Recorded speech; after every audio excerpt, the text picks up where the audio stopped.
Hello guys, how's it going? My name is Dal, and one of the coolest parts about the patch 11.2 are the tier sets that all of our classes are going to be getting for Season 3. Previously, we got a tier set with a powerful bonus, and then we had to pick certain talents or hero specs to complement that bonus. This time, however, the choice is down to the player, as every single class and spec gets 2 tier sets, one for each hero spec that they have access to. And for a class like Druid that has so many different playstyle options, the type of tier sets and how they synergize and adjust to your playstyle can vary quite greatly. And I really wanted to take a deeper look at some of the different tier set bonuses coming to Druids, at least for the time being, for 11.2. Go over what these bonuses are like, how some of them play, what parts I like about these bonuses, but also what I didn't. And I'll just be upfront, a lot of the Druid bonuses have a lot of RNG behind it. Technically, the potential is there, and these could be some of the coolest bonuses we've seen so far, because they actually offer more defense for tanks or just increased survivability, better healing for Resto, better damage for Feral with blades and bites, and a lot of damage for Boomkin. But there's just so much RNG involved that I did want to highlight him, as well as what I think should probably be changed in the future. But with that being said, if you guys want to see more class updates like these for the patch 11.2 PTR, be sure to follow the channel and subscribe, and let me know which class you want me to cover next when it comes to the tier sets. But otherwise, let's dive right in. So this is the actual visual tier set of what Druids are going to be getting in 11.2, though part of me thinks that this is maybe still a bit of a work in progress. Like you can see around like the legs, there's still some missing components.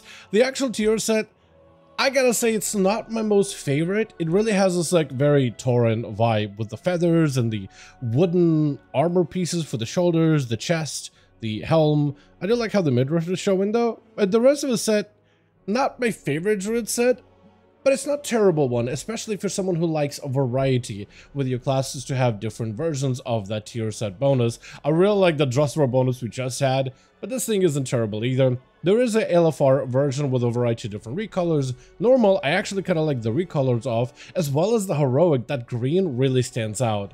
Maybe just the mythic recolor that I'm just not the biggest fan of. Then of course there's going to be the gladiator set, which I actually also kind of like this color as well. And the elite set in particular. If this was the mythic set, maybe I think I would enjoy it more. I think that's the problem with the mythic set that we got going on. You also do have these like trails that appear above your head and the shoulders, but they're kind of broken. As you can see, as I'm moving, they stretch out, and then they takes a second for them to kind of reel themselves back in. I am not sure if this is intended to be a thing or not. The whole time I was playing with, look, I'm not sure if it's meant to be doing any of this. I don't think it should be turning around like that on its own.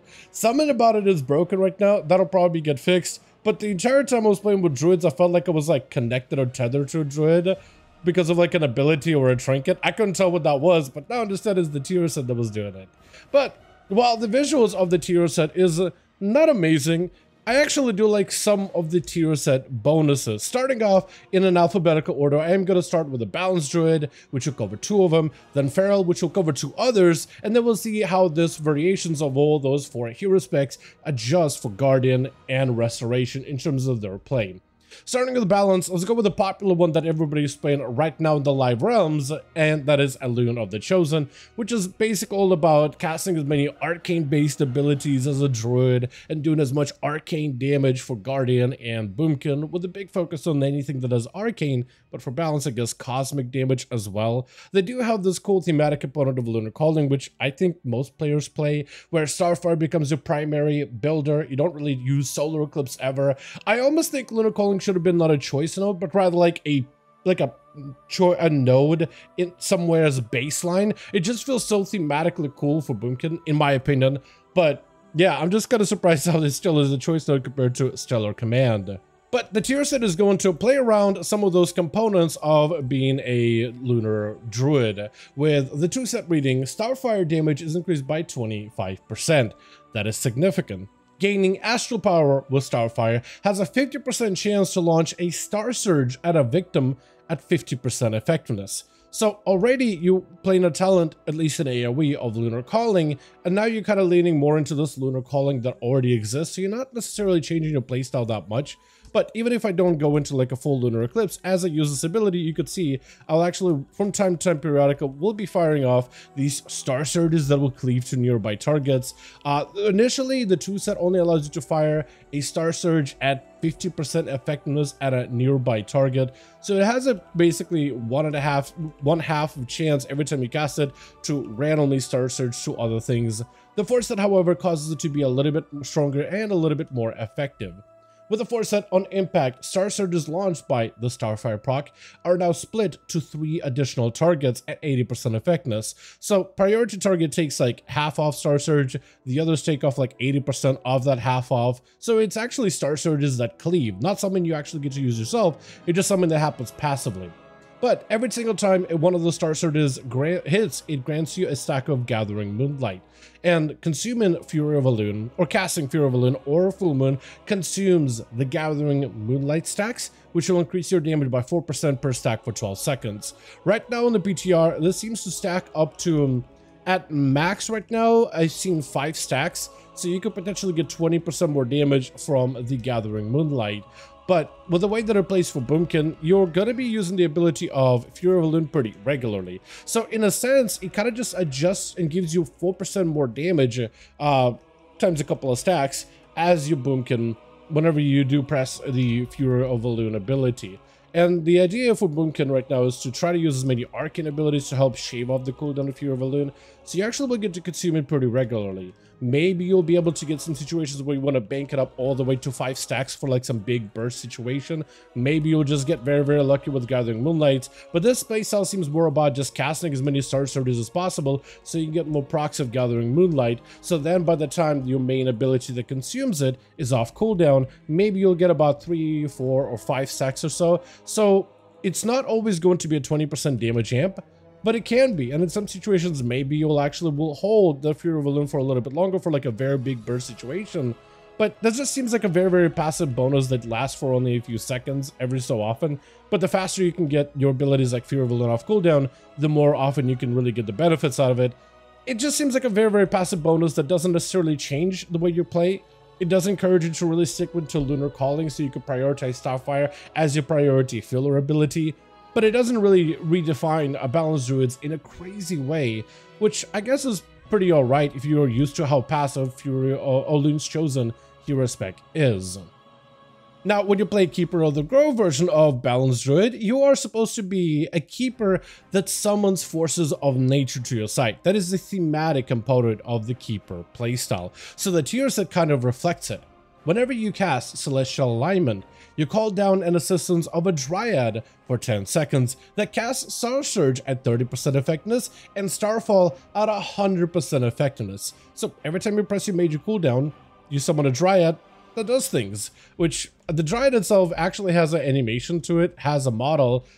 It doesn't really do anything special, but you can see it. It is there. It does do stuff. And if you really wanted to feel like a proper, I guess it is going to cast continuously Star Surges at a target, and during its duration, it's always going to have a passive Starfall. So you kind of see the damage that is, I don't think it actually is tracking the damage of it at all, in details at least right now. But the Dryad itself does do damage on its own, so it's part of the thematic component of you summon trees to aid you in battle, and now you'll be able to summon a Dryad to aid you in battle as a Keeper of the Grove. The 4 set, however, gets a little more interesting. When your Dryad fades, your next 2 Star Surges damage for an additional amount equal to 5% of your damage done while the Dryad was active. So it actively accumulates and takes up all that damage that you do while it is live, and then stores it into a buff for you to use later for your next few 2 Star Surges. So that's interesting. Also, those Star Surges will splash 20% of their single target damage onto nearby enemies, reduced beyond 5 targets. So technically it's uncapped damage. It just has a soft cap of 5 targets, but it technically hits literally everything around you. So the more damage, the more bursts you can bank up with the Dryad, or during that Dryad window, the more potential damage you could have as a balanced Druid in general. So if you were to, let's say, just slam out as much damage while the Dryad is active, at least the trained dummies that do take quite a considerable amount more extra damage though. But there I was able to bank up a decent bit of Dryad's favorite damage, and that damage will also splash onto nearby targets. If I were to, let's say, place down an actual training dummy, like a Tuskar training dummy, that isn't low level, that is going to take full damage without it being like scaled in a weird way, technically now if I Star Surge it, you'll see that it deals a lot of damage. Like, a lot of damage. It can hit very, very hard. Very, very, very hard. So if you just take the damage, train dummies, they deal like scale damage. But the rubber fish head, it took like 2 hits of Star Surge for like 100 million into globals. This thing can do a lot of damage. If you could build it up with a bunch of output, you could store that damage into a single target ability that starts to cleave. For balanced druids, what this does is I think it actually makes the cleave capabilities better. Of course, it makes the single target damage better, but boomies either do like a lot of consistent AoE damage, equally hitting everything, killing everything slowly with Starfalls, or they do big focus damage with Star Surge. However, if you're ever hitting more than one target, in most cases, it's just better to Starfall at all times. Keeper of the Grove always had this like bursting component whenever after you summon your trees, your next wrath deals some explosive, cleaving damage to nearby targets, so this kind of leans into it, but juices up your primary major ability of Star Surge, turning into a cleave-in component type of an ability, which is very, very interesting. This makes Boomkins, I think, a little bit better in pure single target, also make a Star Surge a good button to use in AoE, but also even better to use within smaller cleave situations where you want that Star Surge cleaving multiple targets, instead of just maintaining Starfall. This one also gives them a bit of priority damage, which they normally don't have in M+ content, so that's a very, very interesting adjustment. But by itself, the tier set is pretty, you see the whole stringy thing that I was talking about, by itself the tier set is pretty passive. It just, every time you press Incarnation or Celestial Alignment, you summon a Chosen of a Loon. This does make you want to play into Whirling Stars so you can get a second charge of Incarnation, so you can use it pretty regularly, and you could technically use that Incarnation to load up a Dryad, then follow up with another Incarnation to get a big Star Surge when you're buffed up by both of your Eclipses. So it is technically something that you can combo off of one another, but it also makes play around with cooldowns with Control the Dream a little bit more interesting, so you could always have those synergies line up together a little bit better. But that's more or less the Boomkin set, tier set variations. From there, though, we get to move on to the Feral Druid, which is going to have access to Druid of the Claw and Wildstalker.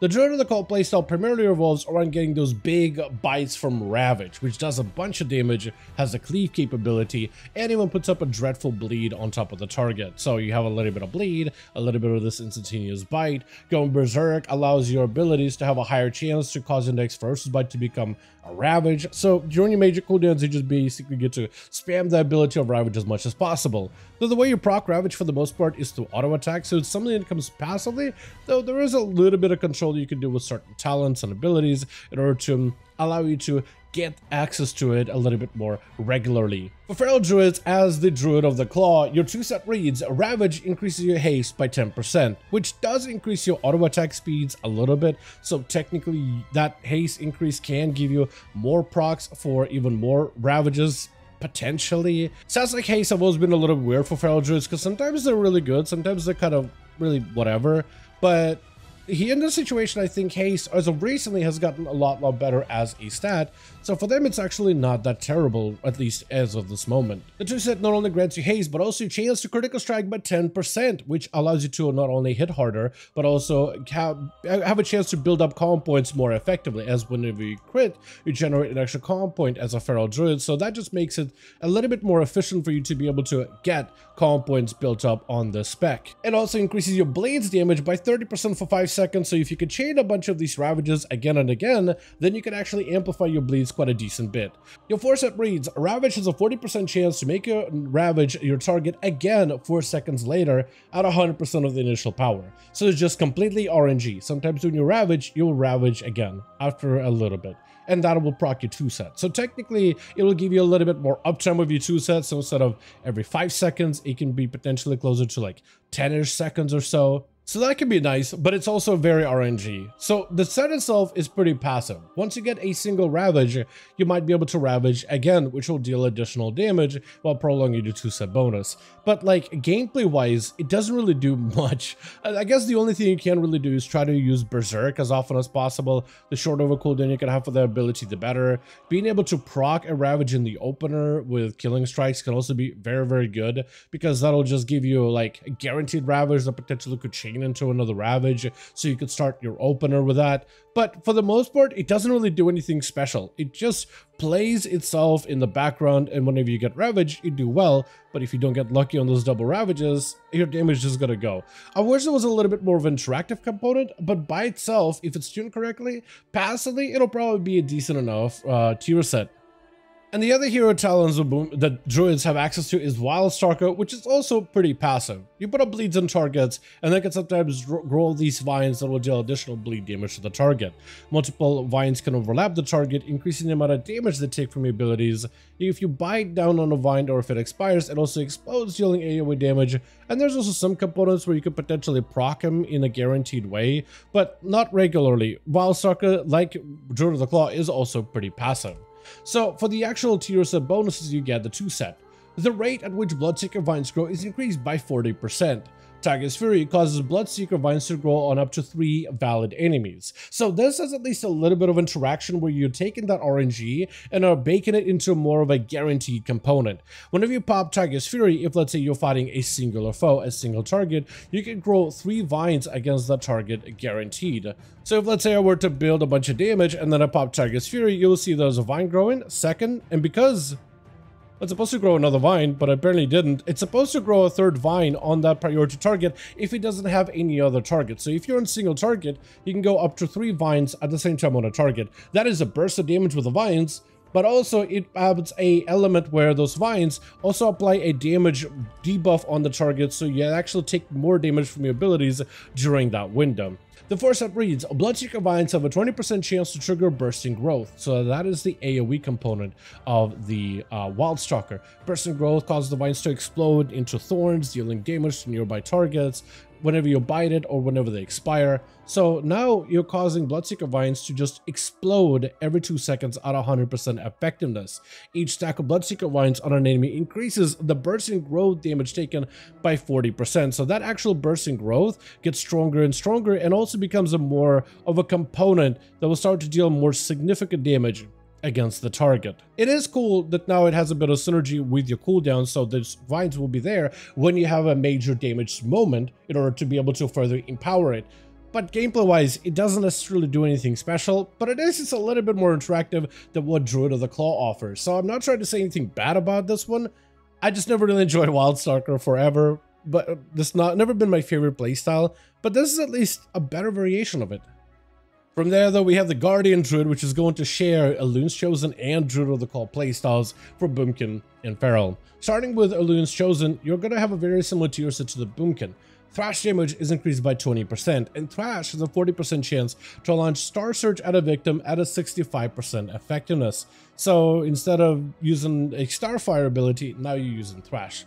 And Guardian Druids do have the ability to increase the damage of Thrash and further empower the damage of Thrash, which has some gameplay components with it from Ursoc's Fury, but also it has the components of the arcane damage as well. So now that it deals additional damage, that can be arcane damage, that can be used for survivability, but also for offense as well. On impact, the Star Surges launched by those Thrashes will split onto 3 additional targets at 20% effectiveness and grant you a stack of Gathering Moonlight. Casting a Lunar Beam consumes Gathering Moonlight to increase your damage by 4% per stack, which seems like a very aggressive tier set, but during Lunar Beam, you're dealing not only additional arcane damage, but also a solid bit of healing, but also as you deal damage, that could also be converted into healing as well. So the more damage you deal with arcane abilities, the more healing you can get out of your Druid. So the damage component actually serves to be a defensive value as well.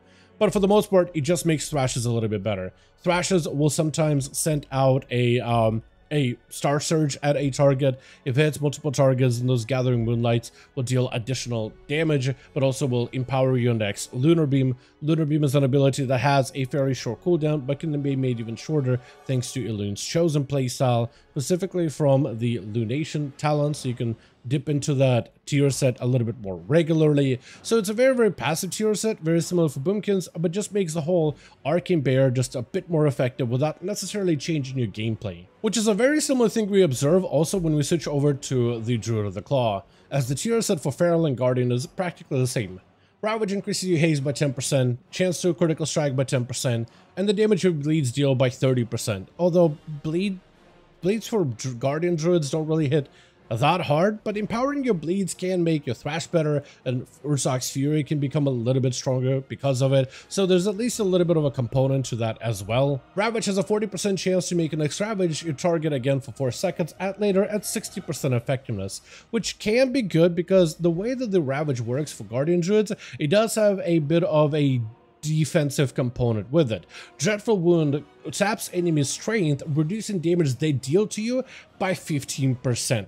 So being able to get procs of that big bleed and then being able to chain that bleed basically chains a 20% DR against all those targets. So for Guardian Druid, it would have been great if there was some kind of like not less of an RNG component with this, so you could use and build up this back-to-back chain of ravages that you can kind of control. But for them, it's more of an RNG type of thing. So if you can chance it, that's 50% less damage taken for your Druid, which is really, really nice. But also very RNG, nothing you can really control, which is a little unfortunate. You can play with killing strikes where your first mangle after entering combat makes your next maul become Ravage, which I guess can be alright. And also during Incarnation or Berserk, your abilities have a chance to get maul to become a Ravage as well. Although during Incarnation you're already tanky as is, so maybe there's an opportunity for Druids to drop Incarnation, go Berserk, and then use Ravage as a defensive to supplement for the raw defenses that Incarnation offers. Maybe there's an opportunity to play around with talents, but to me it just sounds like a very, very passive option. I feel like it would have been much, much better for Guardian if there was like an active component where you could control this tier set even a little. And finally, we have Resto Druid, which has access to Keeper of the Grove and Wild Stalker. The Keeper of the Grove playstyle is also going to be very similar to that of a Druid. You get to summon additional reinforcements from the Grove, and for them, it's also going to be a Dryad. Casting Tree of Life or Convoke the Spirits calls upon the assistance of a Dryad for 5 seconds that casts Tranquility at 50% effectiveness and instantly regrows your lowest health ally at 200% effectiveness. This one I think off the bat becomes a little bit better if you're playing Convoke because you can get it down to a single minute. You technically can do cooldown reduction for the Tree of Life as well, but I think Convoke, just being a shorter cooldown, allows you to use the Dryad more regularly. When your Dryad fades, your next two Swiftments heal for an additional amount equal to 5% of your healing done while the Dryad was active, and splash 25% of that healing onto nearby allies, reduced beyond 5 targets. So this becomes a playstyle where your main Swiftment ability can now cleave heal multiple targets, which is pretty cool. But it just kind of gives you a situation where you want to use a bursty heal in order to buff up your Dryad, and then Dryad will buff you, and then that'll make that single target healing do AoE healing. This can be good for spot healing, like really strong spot healing, and prioritizing Swiftman as an ability. It does become a little bit weird if you're playing with Verdant Infusion because Swiftman will still have a cooldown but can be used to not consume any of your hots, but you're more likely, I think, going to play into Prosperity just so you can use both Swiftmans in a row whenever you need them, most likely. It still is up in the air how Druids are going to talent for this one specifically, but there is some heal component with it at the very least, as well as a burstier Incarnation window that follows up into even bigger burst heal components to it. And I feel like because of that whole burst window, playing around a 3-minute Tree of Life, even if you can reduce the cooldown of it by a little bit, I think Convoke ends up being just a little naturally better because they have more instantaneous burst windows to top everybody up. At least that's how I'm feeling right now, but for the most part, it doesn't really do too much when it comes to the actual tier set itself. It just spawns a Dryad that will just cast Tranquility and will also regrowth your allies as well. These targets do take a little bit more healing than normal, so the amount of healing they're getting is a little bit inflated. As a Wild Stalker, instead of growing bleeding Bloodseeker Vines, which you technically can still whenever you deal damage in cat form, for the most part, Restoration Druid's Wild Stalker will grow the symbiotic blooms on allies with abilities like Wild Growth, Regrowth, and Efflorescence. And they're very, very similar to the bleeds of the Feral Druid, but they end up having a more healing component, increasing the amount of healing a target can receive per bloom by up to 20% per stack. So if you stack a bunch of them, that can be a big burst of healing, as well as the bursting growth ends up being more of a healing effect with symbiotic blooms, but you still do have the AoE damage component of the Bloodseeker Vines as well. Well, the tier set for them is going to be a little bit more on the healing end. The rate at which symbiotic blooms grow is increased by 30%. Casting regrowth with clear casting causes symbiotic blooms to grow on 2 valid nearby allies, so you could guarantee proc symbiotic blooms on allies that need it. The less allies you run with, the more likely you could potentially grow 2 symbiotic blooms on a single ally, which can give you that capstone bonus. Symbiotic blooms also have a 20% chance to trigger bursting growth every 2 seconds at 80% effectiveness.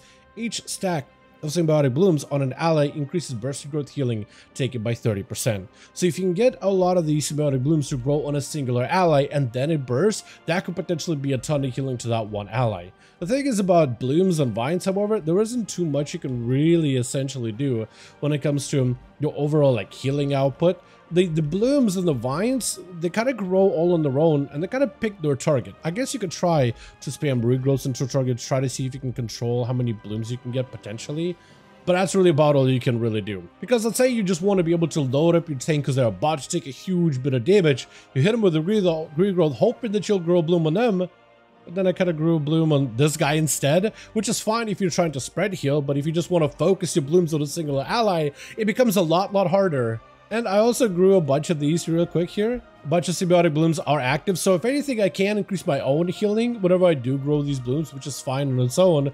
But you can see it's kind of like sporadic. This number jumps up and down pretty regularly too, which is super unfortunate. I guess you could try to see if you could proc it by casting a couple abilities and then you could get a bunch of them going. So for a little bit of time, like you have a window, but then it just fluctuates up and down so much and you don't really have control of who gets the blooms. Where sometimes if, let's say, you just want to focus a bunch of healing into a singular ally, the blooms don't really, like, you can't really control the blooms that I would have loved if the tier set let you.